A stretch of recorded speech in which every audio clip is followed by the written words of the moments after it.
Empiezo a grabar. Buenas tardes a todos. Vamos a comenzar la clase de hoy. Nos toca ver la unidad 10. Voy a compartir pantalla.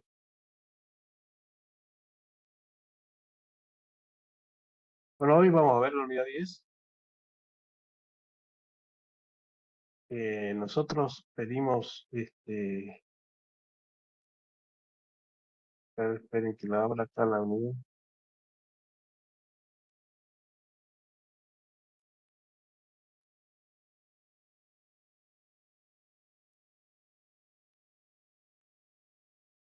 Bueno, la unidad 10 son, esto, las tres dimensiones, ya lo vimos. La unidad 11, está más, la unidad 11. Esto vimos la clase pasada.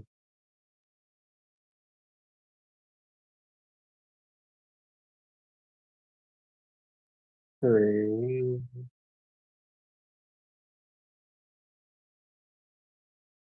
Creo que nos toca ver ahora. Bueno, sí, la unidad 11 nos toca ver. Eh, Nosotros, bueno, acá tenemos lo que son los activos, las vulnerabilidades y las amenazas. Los analistas de ciberseguridad deben prepararse para cualquier tipo de ataque. En su trabajo, proteger los activos de la red de la organización. Para ello, los analistas de ciberseguridad deben identificar primero lo siguiente: los activos, cualquier elemento de valor para la organización que debe ser protegido, incluidos servidores, dispositivos e infraestructura, terminales, y el activo más importante, los datos. Vulnerabilidades. Una debilidad es un sistema o en su diseño que podría ser aprovechada por un actor de amenaza, y la amenaza es cualquier peligro potencial para un activo. Bueno, acá nos habla de que en una organización nosotros tenemos que identificar cuáles son los activos. Por ejemplo, yo puedo tener como activo una base de datos donde tengo millones de clientes. Y una vulnerabilidad puede ser una configuración, una debilidad en la configuración de seguridad de esta base de datos, y una amenaza puede ser un virus o un malware o un ransomware que está amenazando, digamos, esta base de datos, y si es que, digamos, explota la vulnerabilidad de la configuración o de la mala configuración de seguridad, esa amenaza se va a concretar, digamos. Identificación de activos.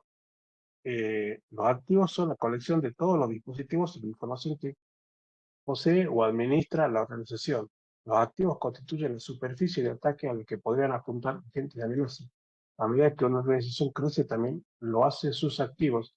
Considera la cantidad de activos que una gran organización tendría que proteger. La administración de activos consiste en inventariar todos los activos y luego desarrollar e implementar políticas y procedimientos para protegerlos. Las organizaciones necesitan identificar dónde se almacenan los activos de información fundamentales y cómo se obtiene acceso a dicha información. Bueno, esto habla, ¿no?, que a medida que la organización crece, todo es activo. Yo compro un servidor, es un activo. Si coloco otro servidor, es un activo. Si yo tengo, por ejemplo, una página web, también se considera un activo. Si tengo un vehículo, se considera un activo. Y bueno, cada vez que se agranda eh, la organización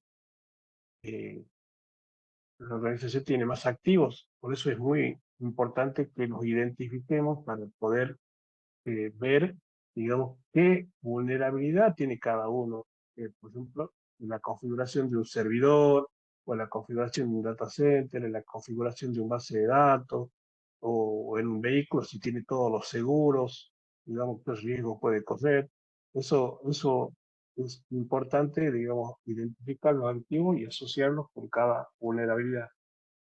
Clasificación de activos. La clasificación de activos asigna los recursos de una organización en un grupo según características comunes. La información más importante debe recibir el mayor nivel de protección e incluso puede requerir un manejo especial. Se puede utilizar un sistema de etiquetado para determinar el valor, la sensibilidad y la importancia de la información. Los pasos para identificar y clasificar los activos son: el paso 1, determinar la categoría adecuada del activo. ¿Es un activo de información, un activo de software, un activo físico, es un servicio? 2, establecer la rendición de cuentas de los activos mediante la identificación del propietario de cada activo y de la información de cada pieza de software. Identifique el propietario de todos los activos, identifique el propietario de todo el software de aplicación. 3, determinar los criterios para clasificar en función de la confidencialidad, en función de su valor, en función del tiempo, en función de los derechos de acceso, de la capacidad de destrucción. Y 4, implementa un esquema de clasificación a adoptar en forma consistente e identificar información para garantizar su protección uniforme y facilitar el control. Bueno, como pueden ver acá, lo que hacen es identificar los activos, ¿no? Es decir, por ejemplo, un activo de información puede ser los datos, un activo de software puede ser una app o una base de datos, un activo físico puede ser un vehículo, un activo de servicio puede ser, por ejemplo, el servicio de Internet. Es decir, yo proveo servicio de Internet, entonces el servicio de Internet es mi activo. Y en función de eso, de la identificación, trato de clasificarlo en función de la confidencialidad. Bueno, por ejemplo, si mi criterio es la confidencialidad, obviamente voy a ver qué datos del usuario son confidenciales. Por ejemplo, el nombre no creo, el apellido tampoco, pero un DNI, un recibo de sueldo, eh, puede ser confidencial, ¿sí?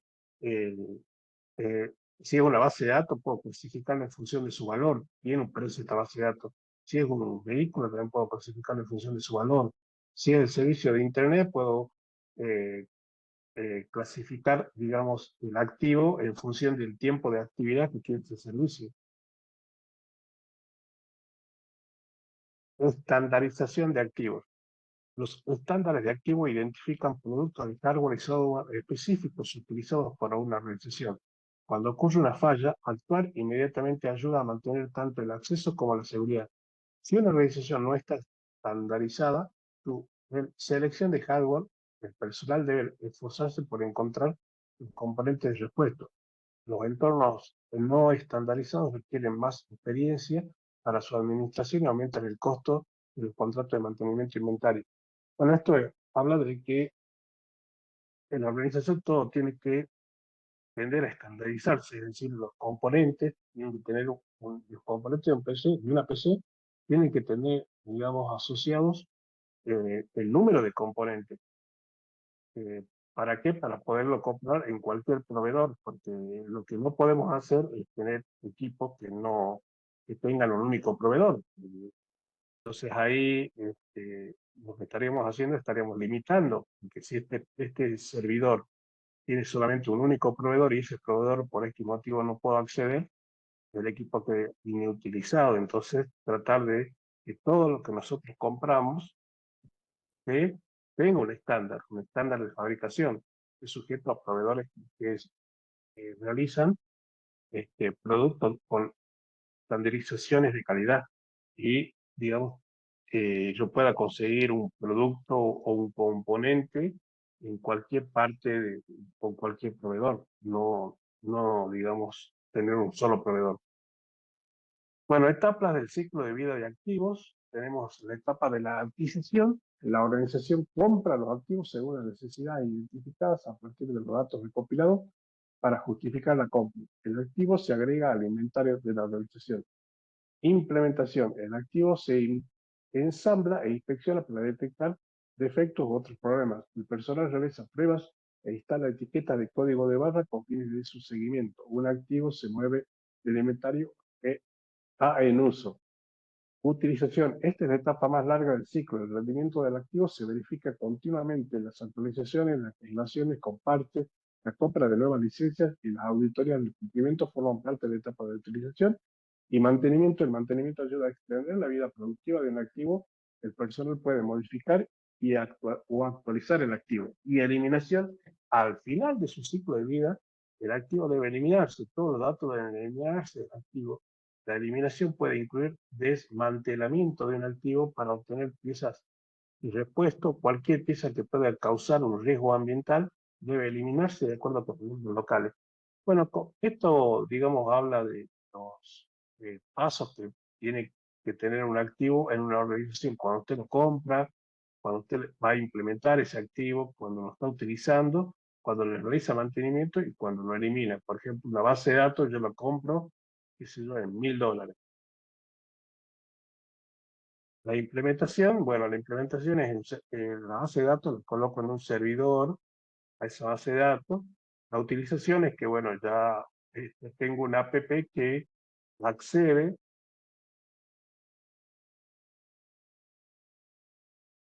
a esa base de datos. El mantenimiento podría ser limpiar esa base de datos, hacerle todo lo que es el LTL, que no sé si lo conocen, el LTC, que es limpieza, transformación y carga.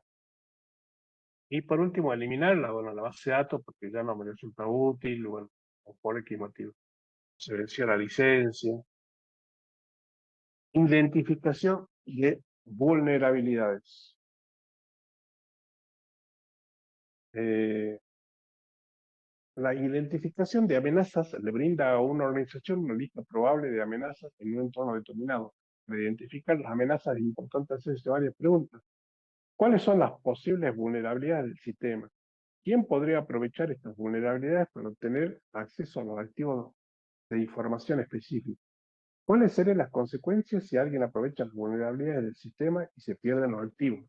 Bueno, eso no es importante, eh, digamos, por cada activo hacerse esas preguntas. Si yo tengo un activo que es una base de datos, bueno, tendría que eh, identificar las vulnerabilidades.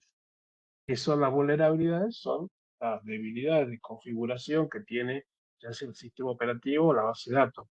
¿Quién podría aprovechar esas vulnerabilidades? Bueno, ¿en qué entorno está trabajando la base de datos? ¿En el entorno local, en el entorno de red, en el entorno de nube? ¿Cuáles serían las consecuencias si alguien aprovecha esas vulnerabilidades? Es decir, consecuencias de que me roben estos datos. ¿Sí? ¿Qué consecuencias puede tener la organización? La identificación de amenazas por un sistema de banca electrónica incluía lo siguiente. El compromiso del sistema interno. El atacante utiliza los servidores de banca electrónica expuestos para entrar en un sistema bancario interno. Datos robados del cliente. Un atacante roba los datos personales y financieros de los clientes del banco de la base de datos del cliente. Transacciones falsas desde un servidor externo. Un atacante modifica el código de la aplicación de la banca electrónica y hace transacciones haciéndose pasar por un usuario legítimo. Transacciones falsas con una tarjeta inteligente. Un atacante roba la identidad de un cliente y realiza transacciones maliciosas desde la cuenta robada. Ataque al sistema desde el interior. Un empleado del banco encuentra una falla en el sistema y la aprovecha para iniciar un ataque. Errores de ingreso de datos. Un usuario ingresa datos incorrectos y realiza solicitudes incorrectas de transacciones. Destrucción del centro de datos. Un evento catastrófico daña gravemente y destruye el centro de datos. La identificación de las vulnerabilidades en la red requiere comprender las aplicaciones importantes que se utilizan, así como las diferentes vulnerabilidades de esa aplicación y del hardware. Por acá es importante porque acá nos da un ejemplo de una banca electrónica, es decir, de una home banking, digamos, que está en esa home banking, digamos, es una app que utiliza una base de datos y está en algún servidor, digamos, en alguna parte. Bueno, y acá lo que nos dice es cuáles son las amenazas que pueden tener esta banca electrónica, ¿no? Digamos, si atacan este servidor, van a tener acceso a todas las redes. Si le sacan los datos, digamos, pueden robar datos confidenciales, y con esos datos confidenciales pueden hacer transacciones desde otras partes. Ataques desde el interior o ataques a otros PC que estén conectados a este servidor. Y destrucción. Identificación de amenazas. Las organizaciones deben emplear un enfoque de defensa profundo para identificar amenazas y proteger activos vulnerables. Utiliza múltiples capas de seguridad en el perímetro de la red, dentro de la red y en los dispositivos finales de la red. El router perimetral es la primera línea de defensa del router perimetral, que tiene un conjunto de reglas que especifican qué tráfico permite o deniega. Pasa todas las conexiones destinadas a la LAN interna un firewall. La segunda línea de defensa es el firewall. Es un dispositivo de punto de control que realiza un filtrado adicional y rastrea el estado de las conexiones. Y el enrutador interno es otra línea de defensa, es el enrutador interno, que puede aplicar las reglas de filtrado finales en el tráfico antes de que se reenvíe a su destino. Bueno, nosotros acá tenemos la LAM, que tendría que ser la LAM. Este vendría a ser el primer dispositivo, digamos, de identificación de amenazas, que vendría a ser un router perimetral. Es decir, este es un router común que podría, digamos, verificar que todo lo que las solicitudes que están entrando desde una WAN o desde Internet hayan sido solicitadas por la PC de la LAN, ¿no? Todas las PC que están acá. Si esa solicitud, digamos, fue solicitado por alguna PC, lo deja pasar. Y si no, lo filtra. Después lo agarra, después tenemos un segundo nivel de seguridad que es un firewall, que lo que va a verificar el firewall es si es que hay una conexión abierta de alguna PC que, digamos, solicitó salir a Internet y verifica el estado TCP o UDP de la conexión para ver si, digamos, esta, esta vuelta, este paquete que está entrando corresponde a esa conexión. Es decir, este es un firewall que vendría a ser ya un router específico configurado para firewall, en cambio este es un router común, digamos que hace funciones de enrutamiento, en donde yo configuro una primera línea de defensa. En cambio, la diferencia entre este y este es que este es un dispositivo específico configurado como firewall para filtrar ya sea paquetes a través de IP, a través de puertos, a través de UDP, TCP, a través del número de puertos. Y después tienen una tercera línea de defensa que vendría a ser un router interno, eh, que acá le puedo aplicar las últimas reglas finales para que ese tráfico se envíe a la PC de la LAN. Entonces tenemos una, dos, tres líneas de defensa, ¿sí? Con políticas, digamos, de control diferentes que van a hacer que el paquete llegue a la LAN, digamos, que inclusive este router tercero puede ser un sistema de prevención de intrusos o un sistema de detección de intrusos. Entonces, de esa manera yo tengo bien diferenciado, digamos, mi línea de defensa y tengo bien planificada mi seguridad en red. Los routers y firewall no son únicos dispositivos que se utilizan en el enfoque de defensa de profundidad. Otros dispositivos de seguridad incluyen los sistemas de prevención de intrusos, la protección avanzada contra malware y los sistemas de seguridad de contenidos web y correo electrónico.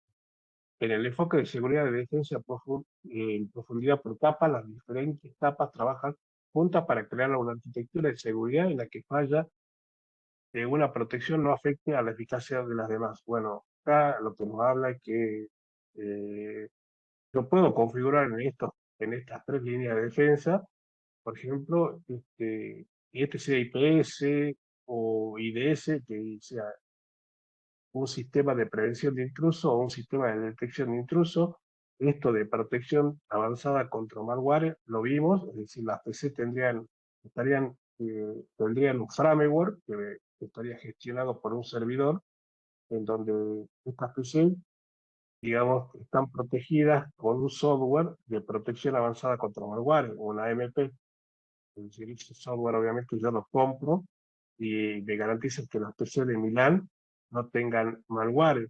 También puedo comprar un sistema de control de seguridad web, es decir, para que si alguna de estas PC navega en sitios sospechosos, este sistema de control de contenido web inhiba o lo prohíba, digamos, ¿no?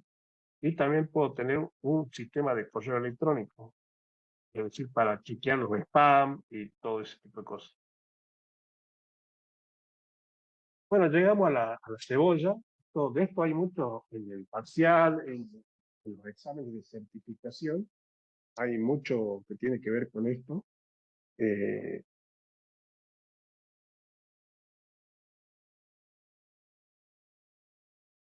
bien, esto es la cebolla de seguridad. Es una analogía común utilizada para descubrir un enfoque de defensa de profundidad. Un actor de amenaza tendría que despegar la defensa de una red por capa de una manera similar a pelar una cebolla.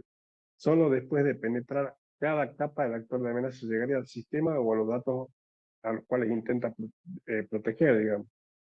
El enfoque tipo cebolla descrito en esta página es una manera de visualizar la defensa de profundidad. No debe confundirse con un conjunto de herramientas de seguridad como el Security Onion. Bueno, esto habla de la configuración, ¿no? Es decir, lo que recién acabamos de ver. Tres routers. Entonces, este es el router 1, este es el router 2 y este es el router 3. El dato que entra de Internet tiene que, digamos, pasar este router, luego tiene que pasar este router y luego tiene que pasar este router. Eso vendría a ser un enfoque de cebolla. Y acá nos dice que no confundirse con un conjunto de herramientas de lo que es una distribución del Linux que nos permite detectar vulnerabilidades, que es un servidor que yo puedo tener acá, es una distribución igual que el Perrot, igual que el Kali Linux, que tienen herramientas para poder analizar vulnerabilidades, ¿sí?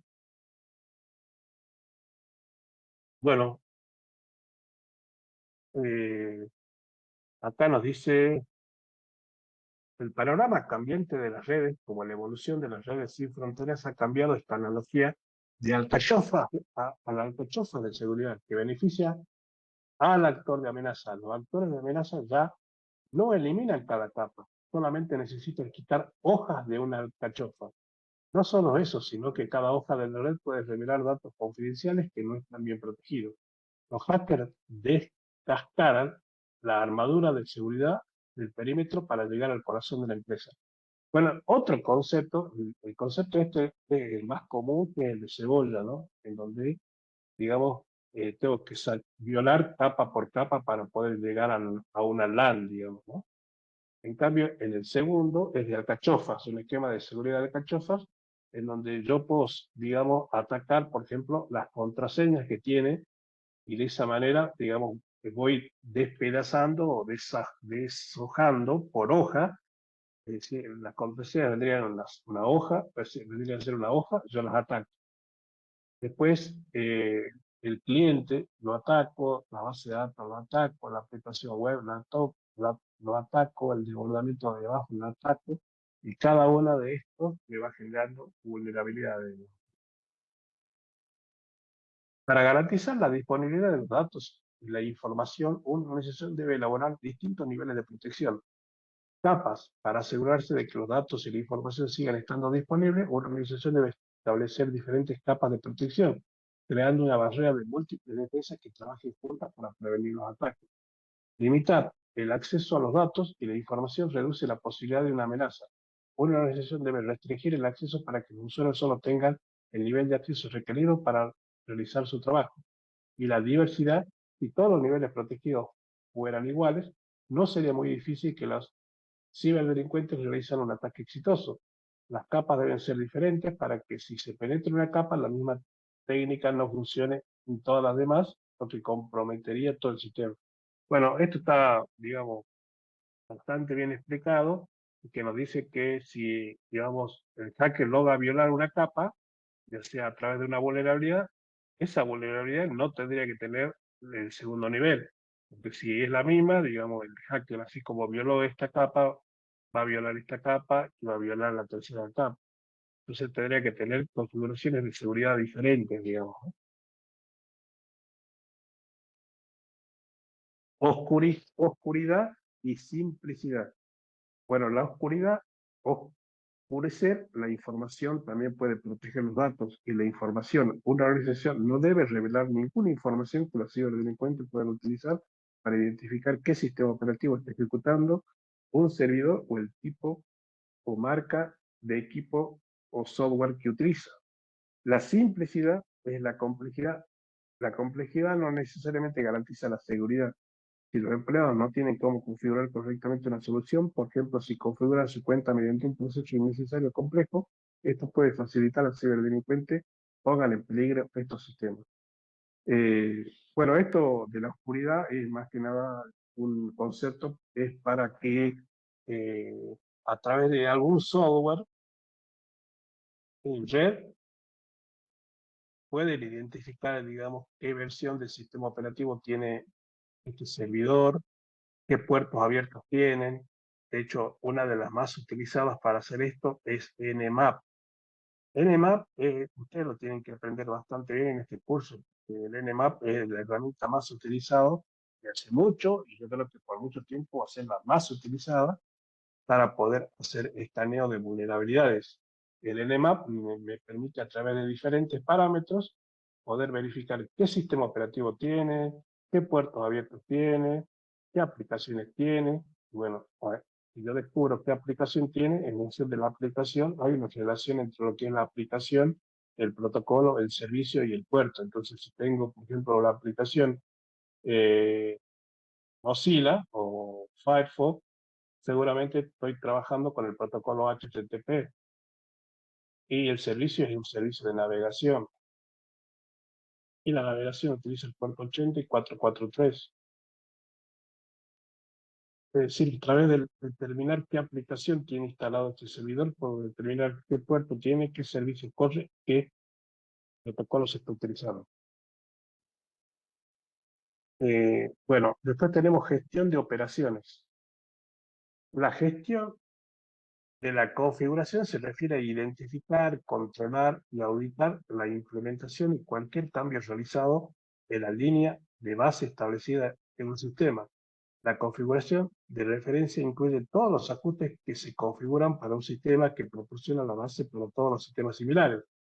Los recursos de configuración documentados pueden incluir un mapa de red, diagrama de cableado y especificaciones de configuración de aplicaciones, convenciones de nomenclatura, estándares utilizados para la computadora, esquemas de IP para rastrear las direcciones IP. Reforzar el sistema operativo es una parte importante para garantizar que los sistemas tengan configuraciones seguras. Las configuraciones de los archivos de registro, junto con la auditoría, el cambio de nombre de cuenta y de contraseñas por defecto y la implementación de políticas de cuenta y control de acceso a los módulos de archivos, se utilizan para tener un sistema operativo seguro. Bueno, acá nos habla de todos los recursos que podemos tener para documentar, digamos, todo en una organización, los mapas de red, los diagramas de cableado, los nomenclaturas utilizados para nombrar a las computadoras, el esquema de IP utilizado. Y bueno, siempre tener en cuenta que tener todo actualizado, es decir, si tenemos un sistema operativo, tenerlo actualizado, si tenemos un navegador, tenerlo actualizado, si tenemos cualquier AP, tenerlo actualizado. Lo mismo para los dispositivos switch, router, eh, access point, archivo de registro. Un registro documenta todos los eventos a medida que ocurren. Las entradas de registro conforman el archivo de registro y contienen toda la información relacionada con el evento específico. Dado que cada vez que se genera un mayor número de archivos de registro con fines de seguridad informática, las organizaciones deberían considerar un proceso de gestión de registro. La administración de datos de registro de seguridad informática debe determinar los procedimientos para generación de archivo de registro, transmisión de archivo de registro, almacenamiento de archivo de registro, análisis de datos de registro y eliminación de datos de registro. Bueno, esto habla de que todo lo que sucede, digamos, en un servidor, todo, todo esto se registra. ¿En dónde? En el registro. Entonces, el registro vendría a ser el corazón del sistema operativo, en donde se registran todos los eventos. Tenemos registro de sistemas, registro de aplicaciones, registro de seguridad. Bueno, hay por parte de los creadores, digamos, de sistemas operativos, tienen que determinar un procedimiento de cómo generan los archivos de registro, la transmisión, el almacenamiento, el análisis, la eliminación de algunos archivos de registro. Por ejemplo, tenemos los registros del sistema operativo.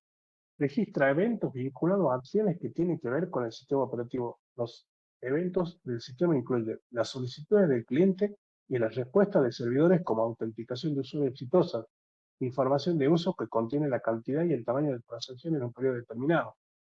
Bueno, esto habla de que cada vez que alguien se autentica en un servidor, el servidor guarda ese proceso de autenticación en el registro.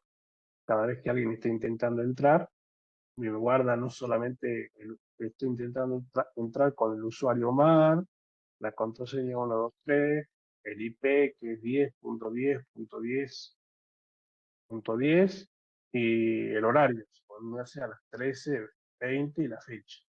Todo eso guarda el registro del sistema operativo. Registro de seguridad de aplicación. Las organizaciones utilizan software de seguridad basado en red o en sistemas para detectar actividades maliciosas. Este software genera un registro de seguridad para proporcionar datos de seguridad informática. Los registros son útiles para realizar análisis de auditoría, identificaciones de tendencia y problemas a largo plazo. Los registros, además, permiten que una organización proporcione documentación que evidencie el cumplimiento de las leyes y requisitos normativos. Bueno, esto habla de que sobre el sistema operativo ustedes instalan una app de seguridad que monitorea todas las aplicaciones.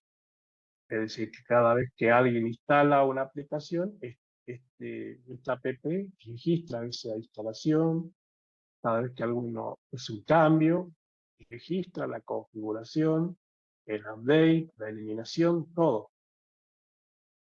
¿Qué aplicaciones? Bueno, hay muchas aplicaciones, ya vamos a ver. Analizador de protocolos. Los analizadores de paquete, también conocidos como paquetes sniffer, interceptan y registran el tráfico de la red. El analizador de paquetes, cada paquete, mira los valores de varios campos del paquete y analiza su contenido. Puede capturar el tráfico de red tanto en redes cableadas como inalámbricas. Los analizadores de paquete realizan las siguientes funciones: registro de tráfico, análisis de problemas de tráfico, detección de uso indebido de la red, detección de intentos de intrusión, aislamiento de los sistemas vulnerables. Bueno, hay varios, digamos, software, de hecho acá los nombra, que nosotros podemos instalar. El que más se utiliza es el Wireshark, pero también está el Ether, el TCP-DOM, el EtherCAP, el NNTOP, el DNGrep, el Kismet, que ustedes lo instalan en su PC y hacen un análisis de los paquetes, digamos, y eso sirve para determinar cuello de botella, para determinar si existen paquetes pequeños o paquetes gigantes. Recuerden que todos los paquetes que están por abajo de 64 y por arriba de 1518 son considerados estos gigantes y estos pequeños. Y muchos pequeños o muchos gigantes pueden ser virus, malware. Bueno, y estos software nos ayudan a determinar todo eso. Bueno, ahora vamos a ver algo. La política de la empresa. Las políticas empresariales son las pautas que desarrollaron las organizaciones para elegir acciones y la de sus empleados. Las políticas definen un estándar de comportamiento correcto para la empresa y sus empleados. Si se detecta en la red un comportamiento que infringe política empresarial, es posible que se haya producido una infracción. Las políticas tienen varias orientaciones. Pueden ser políticas de la compañía, políticas del empleado y políticas de seguridad. Bueno, acá lo que dice es que una organización tiene que definir una política de seguridad para toda la organización, ¿sí? Y esa organización, por ejemplo, si esto va a un switch y este switch tiene una red, si una política, por ejemplo, es que el usuario no puede extraer información, eh, y obviamente hay un software de monitoreo que registra, por ejemplo, que este usuario colocó un pendrive, y bueno, entonces este usuario puede ser castigado, digamos, ¿no? Porque está violando las políticas de la empresa. ¿Y hay software que me permiten monitorear eso? Obvio, claro que sí. Hay software que te permite monitorear cuando un usuario coloca un pendrive, cuando extrae información de la base de datos, cuando hace movimientos. Todo eso te permite, hay software, digamos, que te permiten monitorear todo eso. Política de seguridad. Una política de seguridad integral tiene varios beneficios. Demuestra el compromiso de la organización con la seguridad. Establece las reglas de comportamiento esperado. Garantiza la uniformidad de las operaciones del sistema, el software, la adquisición y el uso del hardware y el mantenimiento. Define las consecuencias legales de la violación y brinda al personal de seguridad el respaldo de la administración. Las políticas de seguridad se usan para informar a los usuarios, al personal y a los gerentes requisitos de la organización para proteger la tecnología y los activos. Una política de seguridad también especifica los mecanismos necesarios para cumplir con los requisitos de seguridad y proporcionar un patrón de referencia para adquirir, configurar y auditar el cumplimiento normativo de sistemas informáticos y redes. Bueno, esto está clarito, son políticas de seguridad que marcan un marco legal, digamos, de que se tienen que respetar dentro de la organización. Por ejemplo, la política de seguridad es que las contraseñas se cumplan, tenga 8 caracteres, cumplan requisitos de complejidad, y tenga mayúsculas, minúsculas, símbolos especiales. Bueno, se pueden definir múltiples requisitos de seguridad, digamos, y no se puede brindar datos de la organización para evitar la ingeniería social, no se puede copiar archivos. Bueno, una política es muy amplia, digamos, pero debe haber una política de seguridad en una organización definida por el jefe del sistema, el administrador del sistema, ¿no? Bueno, la política de seguridad, digamos, también puede incluir políticas de identificación y autenticación, eh, que especifican las personas autorizadas que pueden acceder a los recursos, política de contraseña que garantiza que las contraseñas cumplan con los requisitos mínimos, político de uso aceptable que identifica aplicaciones y usos que son aceptables, políticas de acceso remoto que identifican cómo los usuarios remotos pueden obtener acceso a la red, políticas de mantenimiento de la red que especifican los sistemas operativos de los dispositivos de red, política de manejo de incidentes que describe cómo se manejan los incidentes de seguridad. Y así como existen políticas de seguridad, también están las políticas de BIOD. ¿Qué son las políticas de BIOD? Son los que surgieron luego de la pandemia. Bueno, ¿qué pasó en la pandemia? La gente no podía ir a trabajar, entonces muchos empleados trabajaban desde su casa en la empresa. Cuando trabajan desde su casa, tiene que haber una política de BIOD que define cómo van a entrar, cómo se van a autenticar, qué recursos van a utilizar, eh, cómo se va a comprobar, digamos, que sus usuarios que dice ser a través de IP, a través de Mac. Es decir, esto surgió después de la pandemia. Bueno, acá lo dice, muchas organizaciones ahora también admiten el billón, lo que permite a los empleados usar sus propios dispositivos móviles para acceder a los sistemas. Esto supone numerosos beneficios claves para las empresas, como el aumento de la productividad, la reducción de costos y operaciones, la optimización de la movilidad para los empleados y el mayor atractivo a la hora de contratar y retener empleados. Es necesario desarrollar una política de seguridad billón para lograr lo siguiente: especificar los objetivos del programa, identificar qué empleados pueden traer sus propios dispositivos, identificar los dispositivos que se admitirán, identificar el nivel de acceso que se otorgará a los empleados, describir los derechos de acceso y las actividades autorizadas, identificar qué norma debe respetarse cuando el empleado utilice los dispositivos, identificar qué medidas de seguridad para poner en marcha un dispositivo si un dispositivo está en riesgo. Las siguientes son las mejores prácticas de Billot. Acceso protegido con contraseña. Bueno, las contraseñas deben ser exclusivas para cada dispositivo y cuenta. Control manual de conectividad inalámbrica. Desactivar la conexión Wi-Fi y la conectividad por Bluetooth cuando se utilizan. Conectarse solamente a redes de confianza.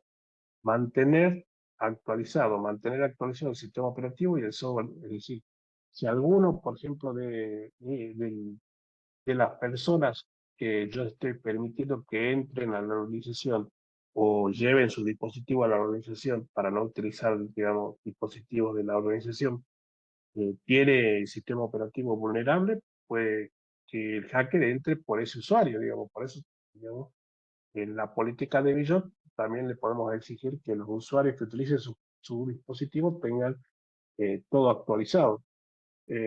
Bueno, realizar respaldo de datos, habilitar, buscar mi dispositivo.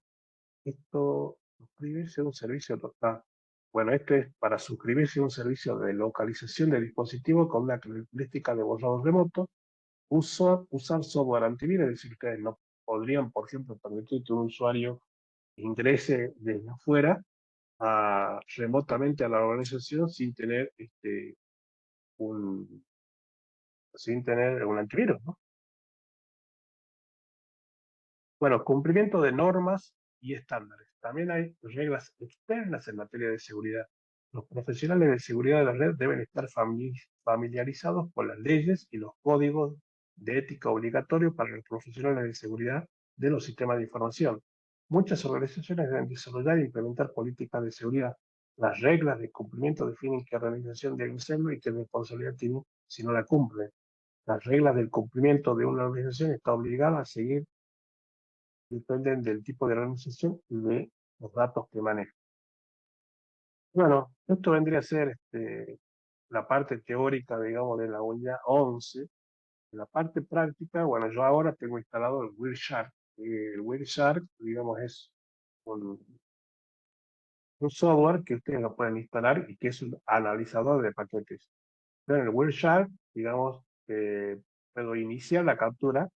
Fíjense que ahí está capturando paquetes y yo puedo parar la captura, detener la captura, y una vez que detengo me pongo a analizar los paquetes que circulan por la red y qué información me proporciona. Como ustedes pueden ver, acá me dice el tamaño, me dice, digamos, la dirección MAC origen, la dirección MAC destino, los números de IP, los puertos origen, los puertos destino, y acá me dice, por ejemplo, bueno, el tipo de protocolo que estoy utilizando, la longitud, digamos, de ese protocolo, el número de IP de origen, el número de IP de destino. Bueno, nos dice mucha información y obviamente esto da para mucho tiempo de análisis, ¿no? Para saber, digamos, si es que podemos encontrar algunos patrones que nos pueden, a nosotros, esos patrones poderlos relacionar con que nos están haciendo un ataque. Ese es uno. El Wireshark. Es recomendable utilizarlo, tiene para Windows, para Linux y es muy fácil de instalar y muy fácil de utilizar. Te vuelvo a repetir para que no queden dudas. Lo instalan y después ponen Wireshark acá, lo cargan y una vez que lo cargan, detectan, obviamente, el hardware de conectividad, detectan la placa de red que ustedes tienen. Y acá, en opciones, bueno, acá está señalado el que va a capturar por Wi-Fi. Yo estoy conectado con Wi-Fi y la placa Ethernet la tengo desconectada.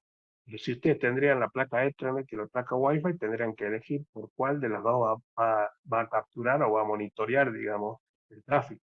Yo le digo que por Wi-Fi pongo iniciar y ahí comienza, y obviamente para poder analizarlo tengo que parar, tengo que detener. ¿Sí? Y ahí, digamos, comienzo a analizar la información que nos da el Wireshark. Después, existen software que también pueden probar, digamos, en este tema, en el chat GPT, colocar, por ejemplo, software free, software free para analizar vulnerabilidades de Windows 11. Y bueno, en este caso yo tengo Windows 11 y me va a gustar, digamos. Bueno, y acá me dice que hay algunas herramientas que son gratuitas, como el Microsoft Safety Scanner, que eso lo tendría que buscar y descargar.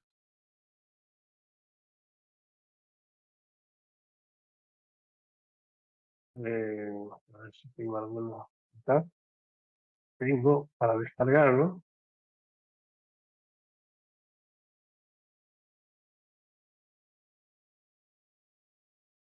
Tengo para 32, para 64 bits.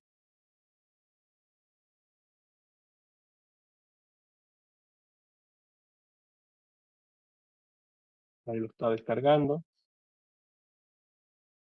Bueno, va a tardar porque estoy descargando justamente el Ethical Hacker. Y bueno, una vez que lo instalan, lo hacen correr y te detecta las vulnerabilidades que tiene tu PC. ¿Sí? Eh, bueno, no sé qué versión tienen, pero pueden buscar para cada versión de Windows. Y por último, es aprender el Nmap. Eh, los distintos parámetros.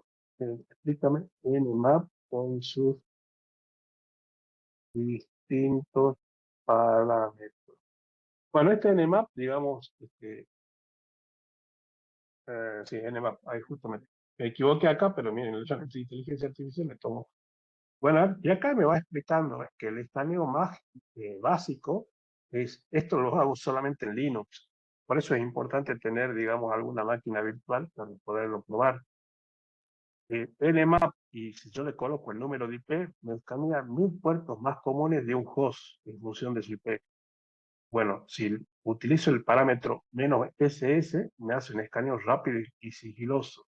Si utilizo el parámetro "-st", escaneo completo, pero más detectable.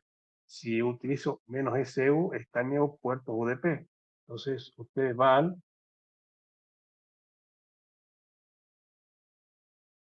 a la máquina virtual.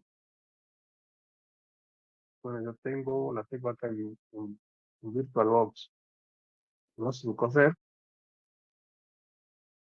porque, les repito, tienen que trabajar en un entorno Linux.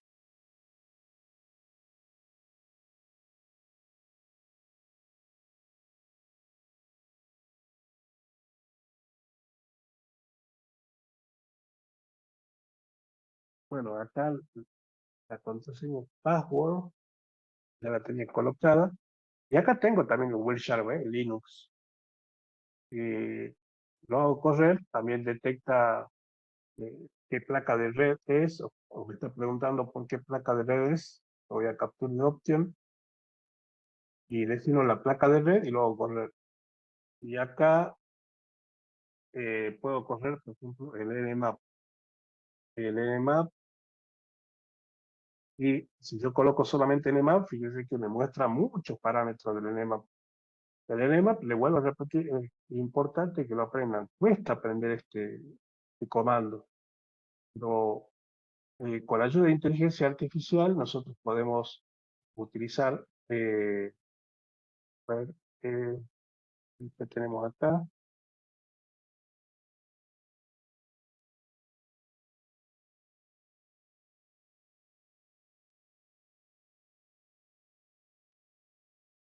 El 10.02.15. Muchas,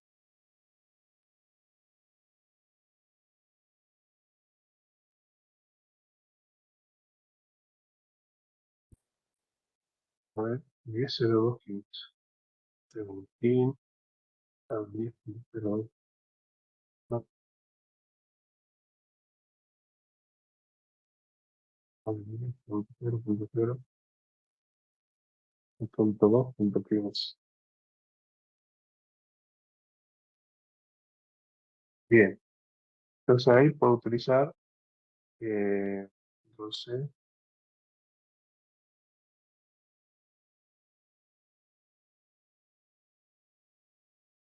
hacer nmap al 10.0.2.15. Ya me detecta, ¿ves? Yo coloco nmap, coloco el número de IP al que yo quiero escanear, me dice que tiene abierto estos puertos, el 21 de tipo TCP, el 22 también que es de tipo TCP, el 23 que corresponde a Telnet y el 631 que es el corresponde a IPP. Y así puedo comenzar a probar estos parámetros. Si yo coloco, por ejemplo, nmap, eh, vamos a colocar acá, nmap menos ss 10.0.2.15 espacio 10.0.2.15, eh, requiere los privilegios de root. Tendría que ejecutarlo como superusuario, digamos, ¿no? Bueno, y así pueden parar todo, digamos, probar todos los parámetros de Nmap. Velocidad de escaneo también tiene parámetros, detección de sistemas operativos también, escaneo del rango, detección de host, escaneo avanzado, ¿sí?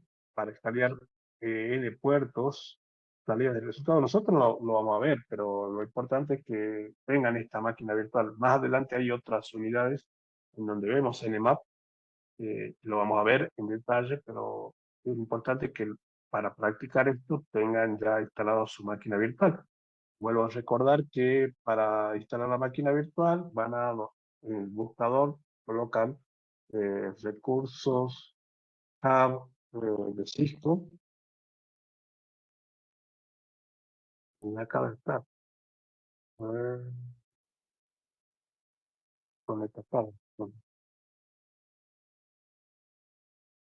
A ver, la primera no, ya creo que va por eso.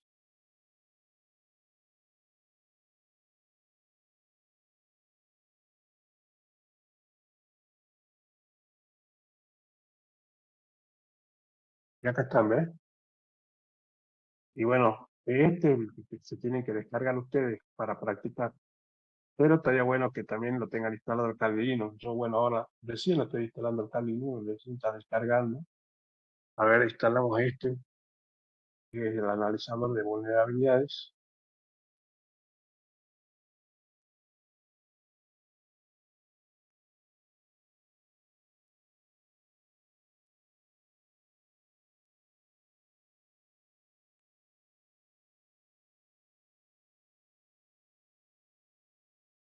SAP Scanner.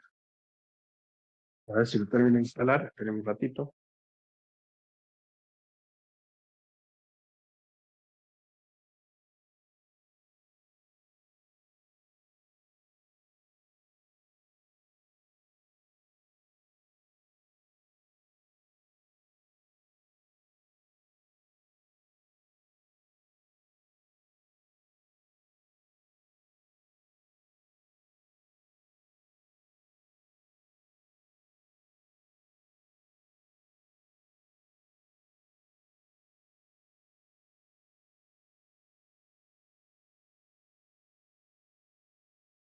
Está demorando mucho. No está instalando, está escaneando ya directamente. Fíjense, no está instalando, está escaneando archivos. Ven acá, está escaneando archivos. No está instalando. Parece que ya está instalado. Lo que está haciendo es escaneando archivos. Y acá nos dice que esperemos que complete para detectar, digamos, algún ware, digamos, si lo movido, algún software.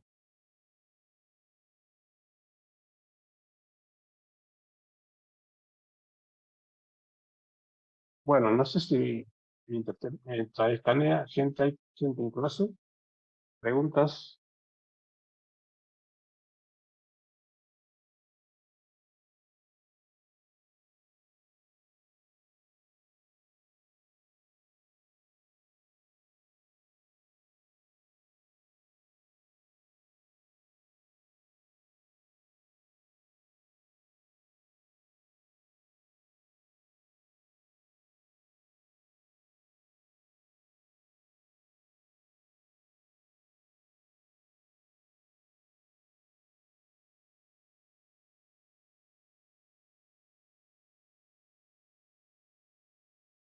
Bueno, vamos a terminar que termine de escanear. A ver.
Bueno,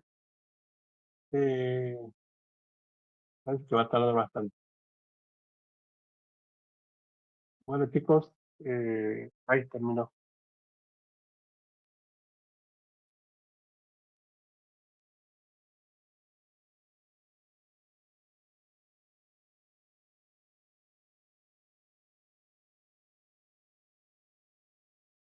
Ya, ya terminó. Y ahora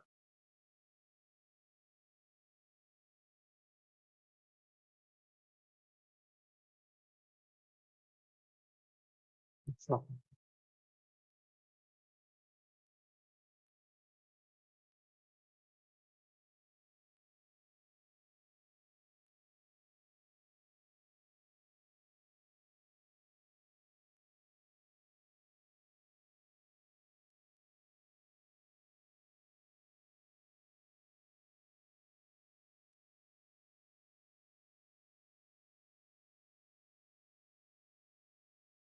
Bueno, eh, chicos, lo dejamos acá nomás. Para la